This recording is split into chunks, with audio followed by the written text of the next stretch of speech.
My name is Jim Moyer, and I'm a 25-year resident of the Irvington neighborhood. Now, of course, the Irvington Historic District. I wear several hats, one of them being a member of the Historic Preservation Committee. And one of the things we do there is we lend century house signs to everybody whose house each year is turning 100 years old.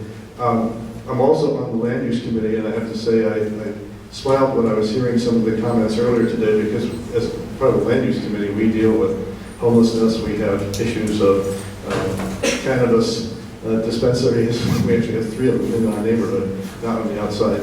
So we have all those land use issues too. One of the things that I think has made Irvington different from Eastmoreland, different from Laurelhurst, is that we've been fighting to preserve Irvington for well over 100 years. And this goes back to the original plats when Elizabeth Irving put restrictions on all the deeds. And in 1913, the city decided they wanted to build a firehouse in Irvington on a site that was zoned, or was designated for residential only. And the neighbors fought it, and finally the fire department decided, and the building still stands, they built a bungalow fire station. And this beautiful front windows with the flower box in front of it, actually that whole thing pivoted away to allow the horse-drawn fire trucks to be pulled out of there. And we fought again in 1923 when the telephone company wanted to build a big, ugly concrete bunker phone switching center. And after a lot of complaints to the board, whatever, the regulatory board, we forced the telephone company to build a beautiful Georgian mansion designed by A. Doyle as their switching center. So we've been at this for a long time. And in the 50s and 60s, things did not go well for Irvington. At one point, the western half of Irvington was more than half minority, and we were redlined, which meant that the banks would not lend any money in between 7th and 15th Avenue in Irvington. And that was the kind of thing that drove the creation of the Irvington Community Association in 1966, the earliest neighborhood association in the city. And it was called a community association because that was the idea, to bring the community together to deal with immense problems. There were riots in Irving Park, etc. So through all those years, the neighborhood has been fighting to deal with assaults from outside. There was a time when the city was planning what they called neighborhood or community parks. That sounds like a nice idea, but really what it meant was demolishing large tracts of dilapidated houses in the western half of Irvington and replacing them with probably poorly built and poorly maintained city so-called parks. So that was stopped. And then finally, in 1993, we became much of our neighborhood became a conservation district. There are a few of those historic conservation districts in the city today. I think there's 6 of them left. There were probably 8 of them originally. 2 of them have been converted to National Register of Historic Districts.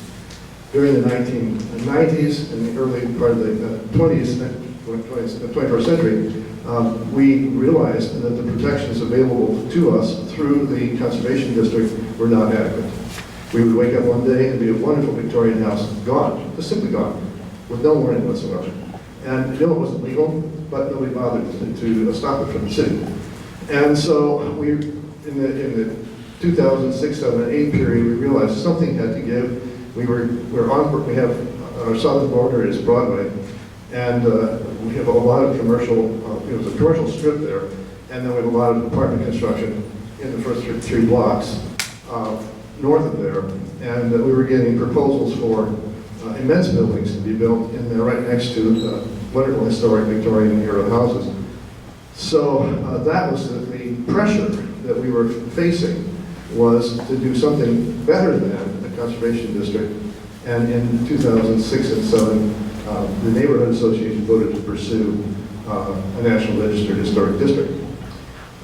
That came to fruition in October, November of 2010, when the district was designated as a historic district by the National Park Service.